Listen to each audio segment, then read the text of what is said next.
நீர் வழியே மீன்களைப் போல் என் உறவை நான் இழந்தேன்.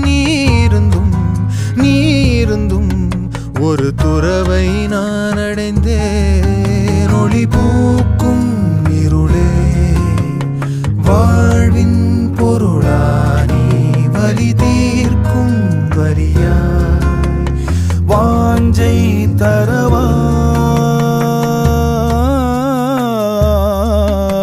மாய நதி இன்று